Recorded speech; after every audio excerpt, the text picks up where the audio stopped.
नमस्कार मित्रांनो, आज आपण आपला जो महाराष्ट्र लोकसेवा आयोग राज्यसेवा मुख्य परीक्षा सामान्य अध्ययन पेपर 1 या पेपरमध्ये आपल्याला जे समाजसुधारक आहेत त्या समाजसुधारकापैकी आपण आज कर्मवीर भाऊराव पाटील जे आपले समाजसुधारक आहेत त्यांच्याबाबत आज आपण थोडक्यात माहिती बघूया आणि जे काय आयोगाने आपल्याला प्रश्न विचारलेले आहेत त्या प्रश्नासंदर्भात पण आपण चर्चा करूया. तर सर्वात महत्त्वाचं म्हणजे त्यांच्या आपण थोडक्यात जन्म कधी झाला आहे तर 1887 साली झालेलं आहे. कुठे झालेलं आहे तर कुंभोज कोल्हापूर जिल्ह्यामध्ये झालेलं आहे. बरोबर. मूळ गाव त्यांचं कुठलं आहे तर एतवडे. वडिलांचं नाव काय आहे तर पायगोंडा पाटील. आईचं नाव आहे गंगाबाई. बालपण कुंभोज, तासगाव, दहिवडी, विटा या गावी त्यांचं बालपण गेलेलं आहे. तसेच त्यांचे प्राथमिक शिक्षण जे आहे प्राथमिक शिक्षण ही असे निरनिराळ्या गावी झाले आहे. विटाच्या शाळेतून मराठी 5वी इयत्ता पास झालेले आहेत. पुढील शिक्षण घेण्यासाठी कोल्हापूरच्या राजाराम हायस्कूलमध्ये दाखल करण्यात आले त्यांना. बरोबर. तेथे इंग्रजी 6व्या इयत्तेपर्यंत शिक्षण त्यांनी घेतलेलं आहे. मॅट्रिक होण्यापूर्वी त्यांना शिक्षण सोडावे लागले. कोल्हापूरच्या 7 वर्षे वास्तव्य केले, परंतु शिक्षणात प्रगती झाली नाही.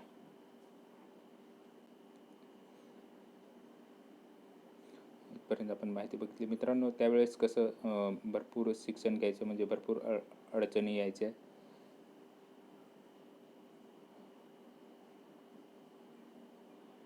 प्रगती झाली नाही.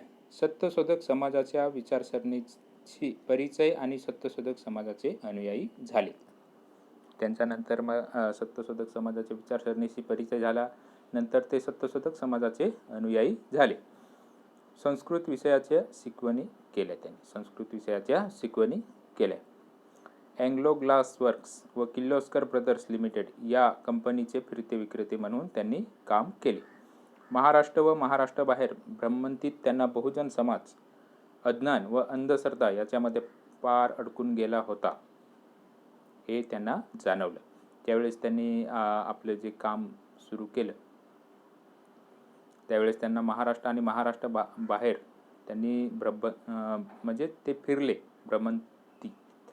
त्यांना बहुजन समाज, अज्ञान व अंधश्रद्धा याच्यामध्ये पार अडकून गेला होता हे त्यांना जाणवलं. म्हणून शिक्षण हे खूप महत्त्वाचे आहे. बरोबर. शिक्षण हे खूप महत्त्वाचं आहे.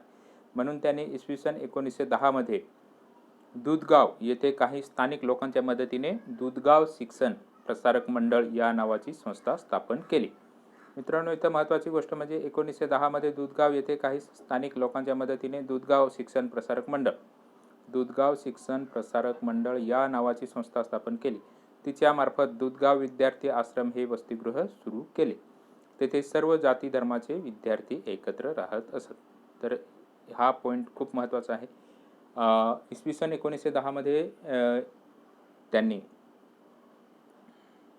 दूधगाव येथे काही स्थानिक लोकांच्या मदतीने दूधगाव शिक्षण प्रसारक मंडळ या नावाची संस्था स्थापन केली. तिच्यामार्फत दूधगाव विद्यार्थी आश्रम हे वसतिगृह सुरू केलं. तेथे सर्व जाती धर्माचे विद्यार्थी एकत्र राहत. मित्रांनो, कसं आहे, कारण शाळा चालू केली तरी पण विद्यार्थी हे निरनिराळ्या गावावरनं येणार. बरोबर. मग त्याच्यासाठी वसतिगृह हे असणे खूप महत्त्वाचं आहे.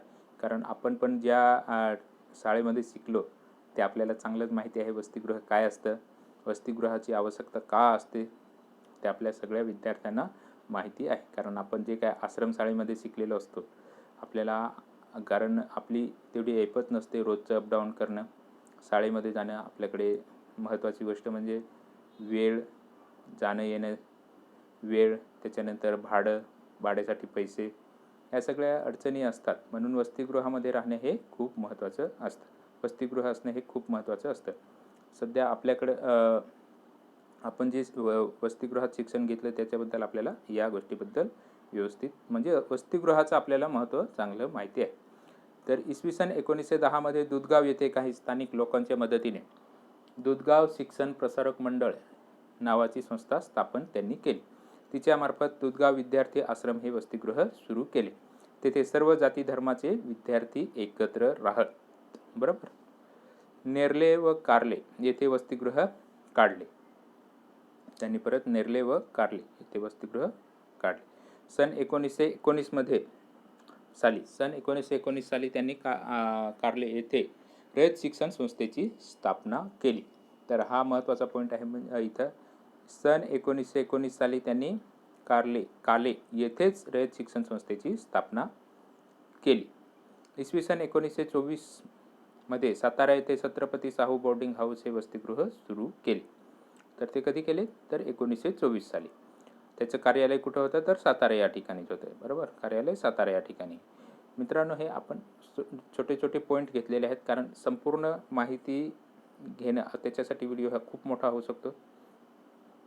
आपल्या अभ्यासाच्या दृष्टिकोनातनं हे आपण इथं पॉईंट्स घेतलेले आहेत.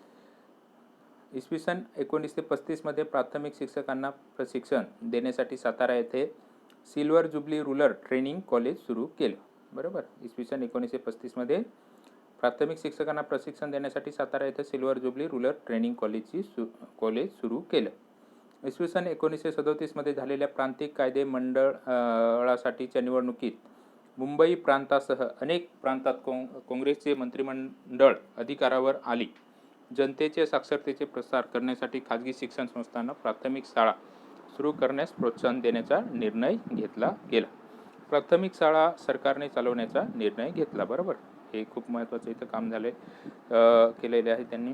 इसवी सन 1940 मध्ये भाऊरावांनी सातारा येथे महाराजा सयाजीराव हायस्कूल या नावाने पहिले महाविद्यालय सुरू केले. पहिले महाविद्यालय कुठे चालू केलं? तर सातारा या ठिकाणी महाराजा सयाजीराव हायस्कूल या नावाने पहिले महाविद्यालय सुरू केले. इसवी सन 1953-54 या वर्षी संस्थेच्या माध्यमिक शाळांची संख्या किती होती? 44 इतकी होती. कर्मवीर भाऊराव पाटील यांनी 101 माध्यमिक शाळा सुरू करण्याचा संकल्प केला होता व आपल्या हयातीत तो त्यांनी पूर्ण केला. 1. स्वावलंबन, स्वाभिमान, स्वाध्याय व स्वातंत्र्य ही शिक्षणाची चतुसूत्री त्यांची होती. 2. स्वावलंबी शिक्षण हेच आमचे बिद्र हे रयत शिक्षण संस्थेचे घोषवाक्य होतं. रयत शिक्षण संस्थेचं घोषवाक्य काय होतं? तर स्वावलंबी शिक्षण हेच आमचे बिद्र हे रयत शिक्षण संस्थेचं घोषवाक्य होतं. 3. कमवा व शिका ही योजना सुरू केली त्यांनी. भाऊराव का कार्य ही उनका सच्चा कीर्तिस्तंभ हे उद्गार कोणी काढलेले आहेत? त्यांच्याबद्दल तर आपले महात्मा गांधी आहेत, त्यांनी हे उद्गार काढलेले आहेत. आणि त्यांना पुरस्कार पद्मभूषण हा पुरस्कार देण्यात आलेला आहे. आणि पुणे विद्यापीठाने त्यांना डीलिट ही पदवी दिलेली आहे. त्यांचा जो इथपर्यंत त्यांचं हे झालं आहे, त्याच्यानंतर त्यांचा मृत्यू 9 मे 1959 रोजी झालेला आहे. अशा प्रकारे मित्रांनो आपण त्यांच्या बद्दल माहिती बघितली. एकदा आपण थोडक्यात बघूया. कर्मवीर भाऊराव पाटील. बरोबर, त्यांचा जन्म 1887 साली झालेला आहे. गाव आहे कुंभोज, कोल्हापूर. मूळ गाव आहे ऐतवडे. वडील आहेत पायगोंडा पाटील. आईचं नाव आहे गंगाबाई. बालपण कुंभोज, तासगाव, दहिवडी, विटा या गावी गेले. तसेच त्यांचे प्रारंभिक शिक्षण ही असे निरनिराळ्या गावी झाले. विट्याच्या शाळेतून मराठी 5वी इयत्ता पास झाले ते. पुढील शिक्षण घेण्यासाठी कोल्हापूरच्या राजाराम हायस्कूलमध्ये दाखल करण्यात आले त्यांना. तेथे इंग्रजी 6व्या इयत्तेपर्यंत शिक्षण झालं. मॅट्रिक होण्यापूर्वी त्यांना शिक्षण सोडावे लागले. कोल्हापूरच्या 7 वर्षे वास्तव केले. कोल्हापुरात त्यांनी 7 वर्षे वास्तव केले, परंतु शिक्षणात प्रगती झाली नाही. सत्यशोधक समाजाच्या विचारसरणीचा परिचय आणि सत्यशोधक समाजाचे ते अनुयायी झालेले आहे. हे महत्त्वाचं आहे. संस्कृत विषयाच्या शिकवण्या केल्या त्यांनी. उंगले ग्लास वर्क्स व किर्लोस्कर ब्रदर लिमिटेड या कंपनीचे ते प्रीते विक्रेते म्हणून पण त्यांनी काम केलं आहे. महाराष्ट्र व महाराष्ट्राबाहेर भ्रमंतीत त्यांना बहुजन समाज, अज्ञान व अंधश्रद्धा याच्यामध्ये पार अडकून गेलेला होता हे समजलं. शिक्षण हे खूप महत्त्वाचं आहे. त्याच्यासाठी त्यांनी इसवी सन 1910 मध्ये दूधगाव येथे काही स्थानिक लोकांच्या मदतीने दूधगाव शिक्षण प्रसारक मंडळ या नावाची संस्था स्थापन केली. तिच्यामार्फत दूधगाव विद्यार्थी आश्रम हे वसतिगृह सुरू केले. तेथे सर्व जाती धर्माचे विद्यार्थी एकत्र राहत होते. म्हणजे त्यावेळेस 1910 साली सर्व जाती धर्माचे विद्यार्थी एकत्र राहत होते. म्हणजे केवढं मोठं त्यांनी काम केलेलं होतं, कारण त्यावेळेस अस्पृश्यता ही खूप मोठ्या प्रमाणात पाळली जायची. नेर्ले व कार्ले येथे वसतिगृह काढले. इसवी सन 1919 साली त्यांनी काले येथेच रयत शिक्षण संस्थेची स्थापना केली. रयत शिक्षण संस्थेची स्थापना कुठे केली तर काले येथेच, आणि कधी तर 1919 मध्ये. हे इथं महत्त्वाचं आहे. इसवी सन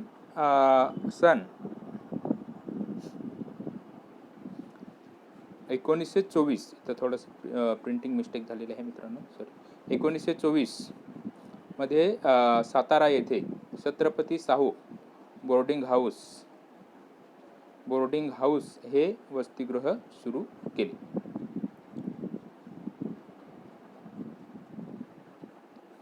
आणि त्याचं कार्यालय कुठं होतं तर सातारा या ठिकाणी. इसवी सन 1935 मध्ये प्राथमिक शिक्षकांना प्रशिक्षण देण्यासाठी सातारा येथे silver jubilee rural training college सुरू केले. इसवी सन 1937 मध्ये झालेल्या प्रांतिक कायदे मंडळासाठीच्या निवडणुकीत मुंबई प्रांतासह अनेक प्रांतात काँग्रेसचे मंत्रिमंडळ अधिकारावर आले. जनतेच्या साक्षरतेचे प्रसार करण्यासाठी खाजगी शिक्षण संस्थांना प्राथमिक शाळा सुरू करण्यास प्रोत्साहन देण्याचा निर्णय घेतला. प्राथमिक शाळा सरकारने चालवण्याचा निर्णय घेतला. इसवी सन 1940 मध्ये भाऊरावांनी सातारा येथे महाराजा सयाजीराव हायस्कूल या नावाने पहिले महाविद्यालय सुरू केले. इसवी सन 1953 आणि 54 या वर्षी संस्थेच्या माध्यमिक शाळांची संख्या 44 इतकी होती. परंतु कर्मवीर भाऊराव पाटील यांनी 101 माध्यमिक शाळा सुरू करण्याचा संकल्प केला होता व आपल्या हयातीत तो पूर्ण केला. आणि महत्त्वाचं म्हणजे त्यांचं जे सूत्र होतं, एक स्वावलंबन, स्वाभिमान आणि स्वावगाय व स्वातंत्र्य ही शिक्षणाची चतुसूत्री होती त्यांची. 2 नंबर स्वावलंबी शिक्षण हे आमचे बिद्र हे रयत शिक्षण संस्थेचे घोषवाक्य आहे. कमवा व शिका ही योजना सुरू केली. भाऊराव का कार्य ही उनका सच्चा कीर्तिस्तंभ है. हे महात्मा गांधीजींनी उद्गार काढलेले आहे. आणि पुणे विद्यापीठाने त्यांना DLT पदवी दिलेली आहे. आता महाराष्ट्र लोकसेवा आयोगामध्ये जे राज्यसेवा मुख्य परीक्षा सामान्य अध्ययन पेपर 1 सन 2014 साली मुख्य परीक्षेमध्ये जे काही प्रश्न विचारलेत ते आपण इथं थोडक्यात बघूया. प्रश्न क्रमांक 1, अ आणि ब विधाने वाचून उत्तरांचा योग्य पर्याय निवडा. अ, भाऊराव पाटील यांना जैन वसतिगृह सोडावे लागले. ब, ते कोल्हापूर येथील अनुसूचित जातीच्या विद्यार्थ्यांसाठी असलेल्या वसतिगृहाच्या उद्घाटन प्रसंगाला उपस्थित राहिले होते. 1, आता इथं आपल्याला पर्याय दिलेले आहेत. अ आणि ब बरोबर आहेत व ब अ चे स्पष्टीकरण करते. 2, अ आणि ब बरोबर आहेत परंतु ब अ चे स्पष्टीकरण देत नाही.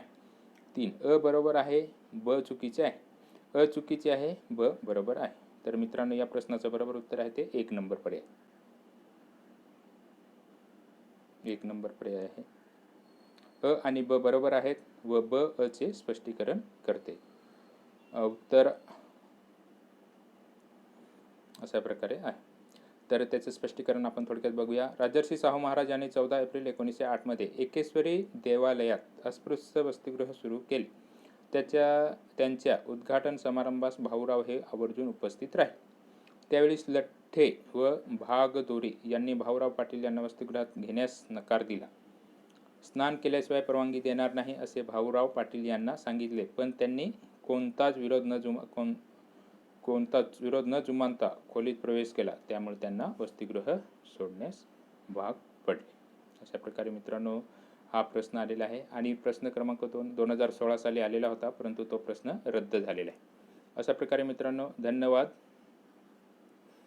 आपला यूट्यूब चॅनल आहे PB मोरसागरेवाले आणि आपला फेसबुक ग्रुप आहे आपला मोरसागरा.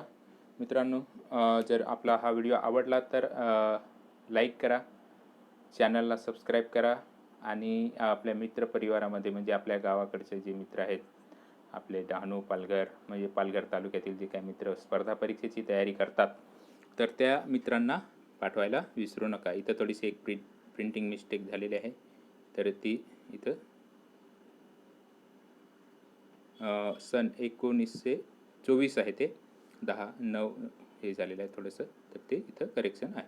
अशा प्रकारे मित्रांनो हा आपण इथं व्हिडिओ बघितला. व्हिडिओ जर आवडला तर चॅनलला लाईक करजास आणि आपल्याकडचे पर्सनला पण पाठवजास. कोण तयारी करत हवा ना तर त्याला पाठवजा जरूर. कर्मवीर भाऊराव पाटील यांनी 101 माध्यमिक शाळा सुरू करण्याचा संकल्प केला होता व आपल्या हयातीत तो पूर्ण केला. हे इथं खूप महत्त्वाचं आहे. मित्रांनो, आपण संकल्प करणे खूप महत्त्वाचं असतं. संकल्पच जर केली नाही तर आपलं पुढचं कसं काय करणार, आपण कार्य कसं करणार, त्याच्यासाठी आपण संकल्प करणे खूप महत्त्वाचं आहे. तर आपण पण प्रत्येक जणाने एक काहीतरी असा संकल्प केला पाहिजे आणि त्याच्यानुसार आपण आपल्या समाजामध्ये काहीतरी बदल घडवून आणण्याचा आपण प्रत्येकाने प्रयत्न केला पाहिजे, जेणेकरून तो बदल आपल्या समाजाच्या हितासाठी असावा. आपण जे काय आहोत ते आपल्या समाजामुळे आहोत, हे पण महत्त्वाची गोष्ट म्हणजे इथं लक्षात ठेवायचं. आपला समाज आहे तर आपण आहोत. आपण समाजापेक्षा मोठे नाही, पण समाजासाठी काहीतरी देणे लागतं, बरोबर. म्हणून हा माझा इथं छोटासा प्रयत्न आहे. तर आता मित्रांनो इथं थांबूया. जय हिंद, जय महाराष्ट्र. थँक्यू, धन्यवाद.